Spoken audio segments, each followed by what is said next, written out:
नमस्कार। Forcing supreme law partners के इस नए कानूनी एपिसोड में मैं advocate doctor Ajay Kumar Pandey supreme court of India पुनः स्वागत करता हूं आपका और लेकर हाजिर हूं इस बार एक मुकदमा बैंकिंग और इंश्योरेंस सेक्टर से। जी हाँ, बैंकिंग और इंश्योरेंस जो कि लाइफ लाइन है इस देश की जनता की, और सरकार भी प्रयास करती है इंक्लूसिव बैंकिंग हो, सब लोगों को का खाता हो, बैंक में खाता खुले। सरकार ने जब देखा कि यह जो इंक्लूसिवनेस है, बैंकिंग की सुविधा देने की ज़रूरत गांव-गांव तक है और इसमें जो सरकारी बैंक हैं वो 70 साल के बाद नाकाफ़ी रहे, तो निजीकरण का दौर शुरू हुआ बैंकिंग में।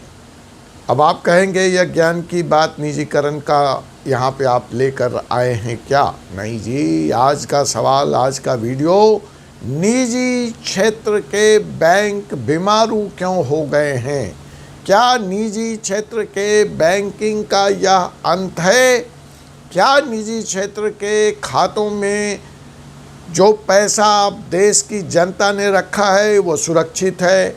और पैसे के साथ साथ जो उनका डाटा है, जो प्राइवेसी लॉ के तहत कवर होता है, क्या वो डाटा सुरक्षित है? और जिस तरह से साइबर फ्रॉड का युग चल रहा है, वक्त चल रहा है, और आए दिन हमें अपने किसी रिश्तेदार, जानने वाले, दोस्त, संबंधी के साइबर फ्रॉड होने के शिकार के खबरें मिलती रहती है। ऐसी हालत में क्या निजी क्षेत्र के बैंक पर भरोसा किया जा सकता है?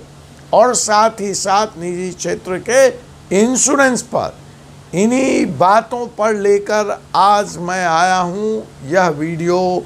निजी क्षेत्र के बैंक आईसीयू में क्यों हैं? निजी क्षेत्र के बैंक क्या आईसीयू से बाहर आएंगे? निजी क्षेत्र के बैंक बीमार क्यों हैं? और ऐसी हालत में जनता का पैसा, जनता का डाटा कितना सुरक्षित है?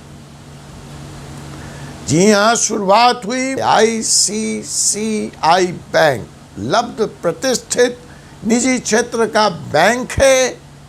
पूरे देश में शाखाएं हैं, लाखों कर्मचारी इसके साथ काम करते हैं। इसके सीएमडी साहब हैं संदीप बख्शी जी। तो वहाँ से शुरुआत हुई। बतौर वकील मुझे कुछ स्टाफ्स के फ़ोन आए और फिर यह जो सिलसिला शुरू हुआ वो थमने का नाम नहीं ले रहा है, जिससे यह अंदाज़ लगाया जा सकता है कि यह समस्या कितनी गंभीर है। अब आईसीसीआई बैंक के इन कर्मचारियों का आरोप है कि बैंक का मैनेजमेंट बिल्कुल बेअंदाज हो गया है, तानाशाह हो गया है और कानून को धत्ता बता रहा है सरेआम, पूरे दिन दहाड़े, और लोगों के साथ सेक्सुअल एक्सप्लॉयटेशन, मास टर्मिनेशन, बेमतलब का ट्रांसफ़र, उनका शोषण, लेट नाइट सिटिंग, उनसे बदतमीजी और रिवॉल्वर की नोक पर, गन पॉइंट पर ज़बरदस्ती रिजिग्नेशन। ये हालात हैं इस समय आईसीसीआई बैंक के। और अगर आप मेरे लिंक्डइन पेज पर जाएंगे तो वहाँ हज़ारों की तादाद में लोगों ने मुझे टैग कर रखा है, मुझसे शिकायत कर रखी है।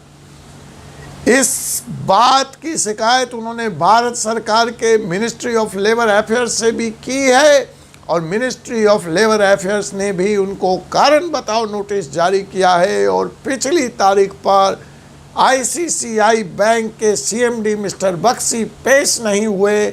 अगली तारीख कल या परसों है जहां बैंक को अपना स्पष्टीकरण देना है। दूसरी तरफ हैं वो एम्प्लॉयज़ जिनके साथ यह जुल्म और सितम हो रहा है, अन्याय हो रहा है, वो जंतर मंतर पर प्रदर्शन करने वाले हैं। यह तो हुई कानून, लेबर लॉ, एचआर पॉलिसी की बात। लेकिन इसमें जो खतरे की बात है वह यह है कि जैसे आरोप उन्होंने लगाए हैं एम्प्लॉयज़ ने कि न तो एम्प्लॉय का पैसा सुरक्षित है, एक घटना ऐसी हुई जहां आईसीसीआई का मैनेजर 80 लाख रुपए लेकर चंपत है। डाटा बिल्कुल अनप्रोटेक्टेड हालत में है और उसका दुरुपयोग हो सकता है। आईसीसीआई बैंक के कई लोगों ने आत्महत्याएं भी कर ली। उसके इस रवैये से परेशान होकर कई लोग आत्महत्या कर ली और बहुत सारा परिवार सड़कों पर जीने को मजबूर है। उनके पास अपने को सपोर्ट करने के लिए कोई पैसा नहीं है, कोई फंड नहीं है, ना उनको दूसरी जगह नौकरी करने का अवसर दिया जा रहा है और ना जो कॉन्ट्रैक्ट के मुताबिक नोटिस पीरियड है, राइट टू बीइंग हर्ड है, उस कानून का पालन किया जा रहा है। जब यह सिलसिला मेरे लिंक्डइन पेज से शुरू हुआ, फिर तो बाढ़ आ गई। फिर इसमें और भी बैंकों के staff, HDFC bank, axis bank और न जाने कितने इंश्योरेंस कंपनियों के स्टाफ ने मुझ तक अपनी बात पहुंचाई है और अपनी व्यथा कही है। और कमोबेश यही हालत दूसरे निजी क्षेत्र के बैंक और इंश्योरेंस कंपनियों में है। कई लोगों ने तो अपने इन कंपनियों को Mumbai high court, Delhi high court, Jammu Kashmir court तक खींचा है, लेकिन बैंक की मनमानी देखिए, बैंक की दादागिरी देखिए कि कोर्ट के डिसीजन आने के बावजूद, भारत सरकार के द्वारा बुलाए जाने के बावजूद वह पेश नहीं हो रहे हैं, वो अपना स्पष्टीकरण नहीं दे रहे हैं, अदालत के आदेश को नहीं मान रहे हैं। तो यहाँ पर दो सवाल मैं पूछना चाहता हूँ कि क्या हम इसको भारत में निजी क्षेत्र के बैंकों के retail banking loan, retail loan व्यवस्था, पूरे बैंकिंग सिस्टम का फेल्योर मान लें? क्या हम यह मान लें कि यह निजी क्षेत्र का जो प्रयोग था बैंकिंग में वो यहाँ पे असफल साबित हुआ और सरकार को इसके बारे में कुछ सोचना पड़ेगा? सवाल बैंकिंग रिफॉर्म का भी है जो बहुत सालों से पेंडिंग है, उस पर भी बात करेंगे हम आपसे अगले एपिसोड में। सवाल निजी क्षेत्र के इंश्योरेंस कंपनियों में भी जो एम्प्लॉयज़ के साथ ज़्यादती हो रही है उसका भी है। और इस माहौल में तो न देश का युवा और न ही देश की वित्तीय व्यवस्था आगे बढ़ सकती। इस बारे में मैंने प्रधानमंत्री नरेंद्र मोदी जी को पत्र लिखा है और मैंने संदीप बख्शी जो सीएमडी हैं, जो एमडी हैं आईसीसीआई बैंक के, उनको भी पत्र लिखकर व्यक्तिगत तौर पर उनसे हस्तक्षेप करने की मांग की है। प्रधानमंत्री जी के भी संज्ञान में निजी क्षेत्रों के एम्प्लॉयज़ की यह समस्या लाई है, जिसकी कॉपी भारत के वित्त मंत्री निर्मला सीतारमण जी को भी दी गई है, प्रेषित की गई है। और आरबीआई के गवर्नर का भी ध्यान इस तरफ आकृष्ट कराया गया है। अब इस वीडियो के माध्यम से मैं पुनः आप सभी देश की जनता से ये अपील करता हूँ, कानून के रखवालों से ये अपील करता हूँ कि जो आरोप है बैंक कर्मचारियों का, उसकी जांच तो बनती है। दूध का दूध और पानी का पानी होना तो बनता है।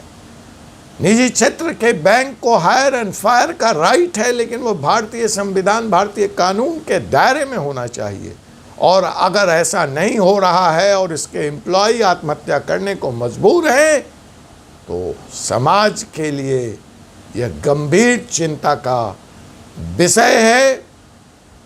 और इस पर समाज को, कानून वेत्ताओं को, कोर्ट्स को, लॉ इन्फोर्सिंग एजेंसी को और साथ के साथ कानून बनाने वाली हमारी भारतीय संसद और प्रधानमंत्री नरेंद्र मोदी जी और वित्त मंत्री निर्मला सीतारमण और आरबीआई के गवर्नर साहब को भी सोचना पड़ेगा।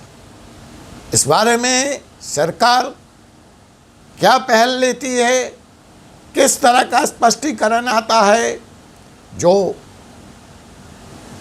पेशी है आईसीसीआई बैंक की मिनिस्ट्री में, वहाँ क्या कार्रवाई होती है, वो क्या स्पष्टीकरण लेकर आते हैं, इन सारी बातों से मैं आपको अपडेट रखूँगा। तब तक आप देखते रहिए 4C सुप लॉ पार्टनर्स का यह कानूनी एपिसोड। आपसे पुनः मुलाकात होगी एक ऐसे विषय के साथ अगले एपिसोड में। तब तक के लिए मुझे doctor Ajay Kumar Pandey, advocate, supreme court of India को अनुमति दीजिए। जय हिंद, जय भारत।